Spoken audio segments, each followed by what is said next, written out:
Hello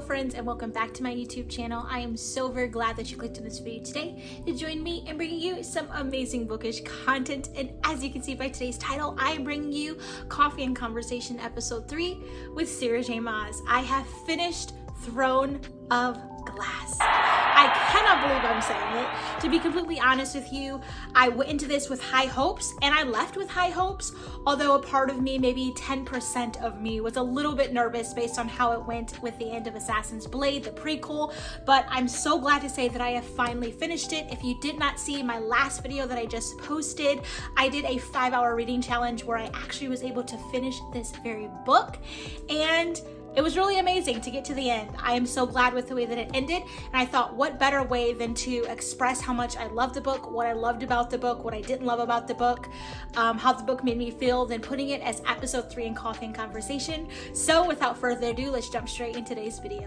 All right, to just get into the nitty-gritty, one thing I can say is Sarah can write. And I don't just mean that with, any author. You can say any author can write, they wrote a book, but what I mean, she can make her writing, the interactions with her characters, the way the sentences flow in such a way to where days and days later, you're literally thinking about the book. It was really interesting yesterday when I had finished it over the weekend, and yesterday I was at work, and it was like moments of the book just kind of came back to me. And there's a specific playlist that I make usually for each book, and the one that I had for this book in particular, I almost could hear it, and I was thinking of the things that Selena would say and the way Shoal responded to her, and things that Dorian would say and the princess would say, and it's like all of those things just kind of came back to the forefront. It was so nice, and I think that's how you know when a writer writes good, is when their words and their plot and their characters and their themes just come back to you throughout your day, several days, weeks, months later. And so that was one thing that I can say that really stood out to me. So just to dive right in, this book was amazing because this follows Selena becoming the king's champion. So as we know in the Assassin's Blade, that Selena was like the prodigy of the Assassin's Guild for Erebin. And I mean, she was top notch. You couldn't beat her. There's nothing you could do to stop her. She was it. And that's one thing that made me fall in love with her within Assassin's Blade, is that you saw this tremendously strong character from day one, and you saw her become even stronger, although she showed her weaknesses. So to go into book 2, she was very weak physically, mentally, emotionally, but you saw her still be able to rise to the occasion to become the king's champion at the very end of the book. And that was something that was so monumentous for me. And I think that's another reason why Sarah's writing just stands out to me, especially as how she's depicted Selena, is like she showed this super strong character get broken down, but be broken down and still super strong. And I just absolutely love that and adore it. I have yet to see a character written in the same way that she writes Selena. And so that's one thing that I absolutely loved about this book. I went into it with high hopes, and honestly, I came off the other end with high hopes. It met all my expectations. Like, there was nothing in the book that I could say I wish it would have gone differently, or maybe one thing, but for the most part, it did everything I wanted to do and more. And one thing that really stood out to me, obviously, in this book is a little bit of like the love triangle going on between Dorian, Shoal, and Selena. And this reminded me so much, and I really cannot stop talking about this series. If you know what I'm gonna say, I wouldn't blame you because I say it so often, and that is the Ash Princess series. And there was a love triangle in a way. I would say a love triangle. Definitely, I feel like Blaze was in love with Theodosia. Even though it seemed like sisterly, brotherly love, it definitely was not. And it was definitely more of like a romantic love. But that love trio between Soren, Blaze, and Theodosia. And then we have the love trio here between Dorian, Shoal, and Selena. And in the Ash Princess series, you kind of followed it the same way as you followed it here. Is Soren was the prince, Dorian is the prince, Shoal is the guard, the king's guard, and his responsibility to watch over Selena, to protect her, to train her so that she can win the competition. And then you have Blaze, who is like Theodosia's ride or die best friend. They've known each other from childhood, but also her protector, her guardian. And so it's the same thing.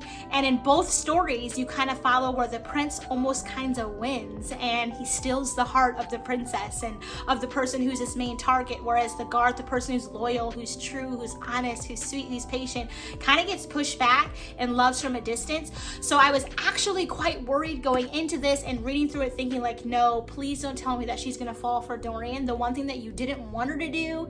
And I was really glad to see that at the end she kind of, I don't want to say got her common sense, but I'm really glad that that relationship ended positively, and it then lets me believe going into the further books in this series that it's possibly for Shoal to kind of rise to the occasion and really step into that role romantically with Selena. I would absolutely love that. So that was one thing that I can say in this book that was a really main chunk of the book and I really enjoyed, and it made me super happy to see, because honestly, when you think about like the court, when they write about it in fantasy books, it's like it never works out. Or I haven't read anything in particular, but it seems to never work out where the prince or the princess or vice versa with one of the lowly people, one of the guards or just one of the prisoners, where their love actually works. It's always forbidden. There's always some law, some decree that kind of keeps it from happening.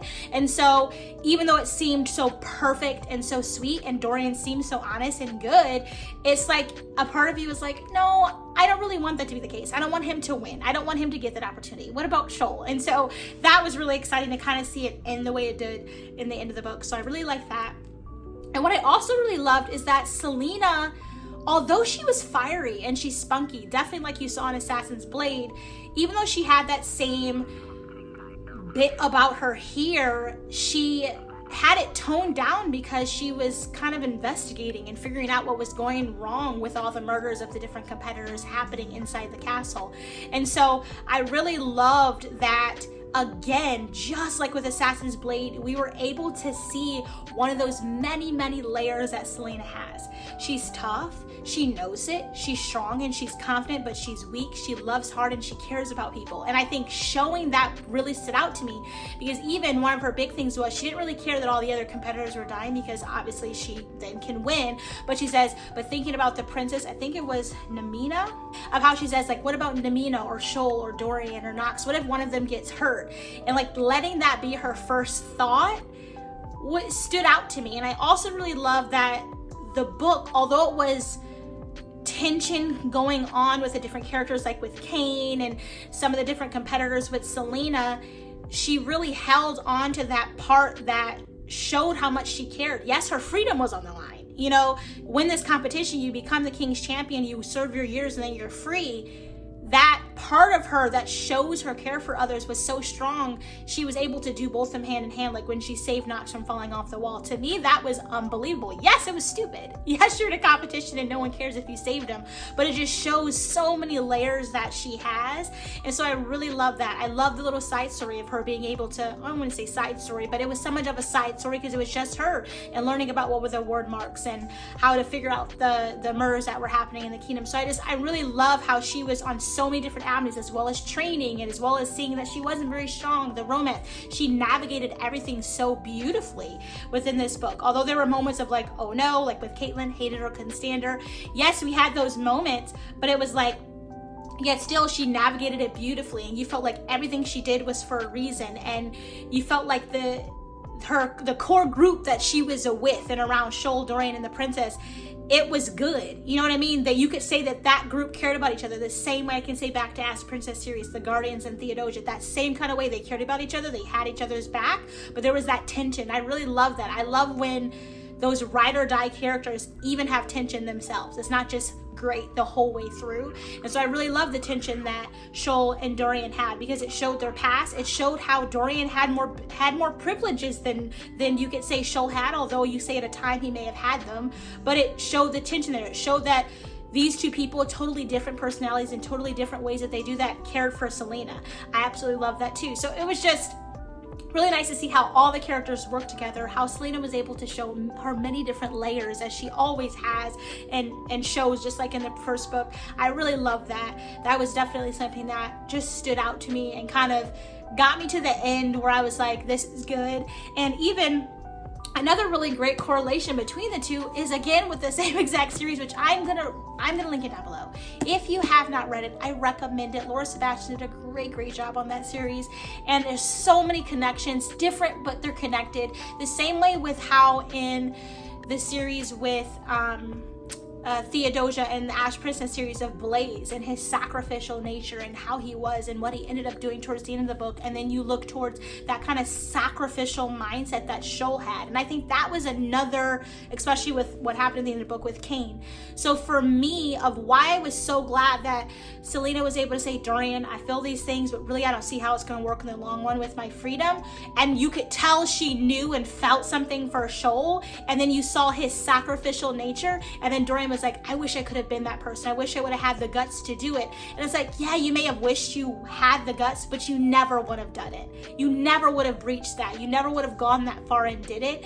And so for me, that was something that really just, that connection, those two series just came together, and I loved it. Because again, in that other series, Soren the Prince, I don't think he would have ever sacrificed and done what he did to the extent that Blaze would have done for Theodosia and for her people. And so that's also something that I really, really loved.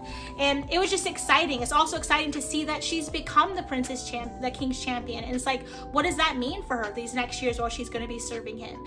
And even going into the next book, which I cannot wait to pick it up. That's definitely going to be on my September reads.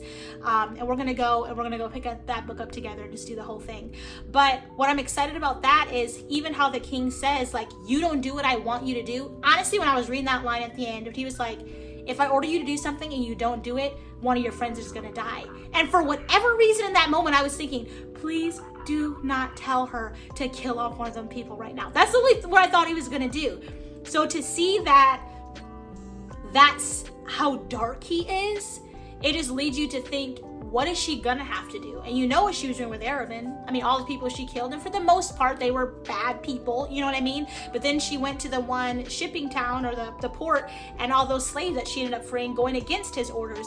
So it just makes you think, what is she gonna have to do now? And this person seems very cynical, and their goal is to conquer more land and more people. So I definitely am gonna be enthused, and I'm definitely anticipating just kind of how she's going to navigate that, knowing that there's that personality trait in her that cares about people and cares about the good, also cares about her freedom, also cares about doing what is right, also has a lust and a thirst for vengeance and for violence in a way, and loves to kill, and loves to use her strength and her abilities to accomplish what she wants. You know what I mean? So I think it'll be very interesting to see how she does it. Is that something that'll be hard for her? Is she going to find it very easy? Is it going to come back naturally to her? Is she going to be torn to do it? You know what I mean? Or there's going to be things that she's going to be led to that she can't.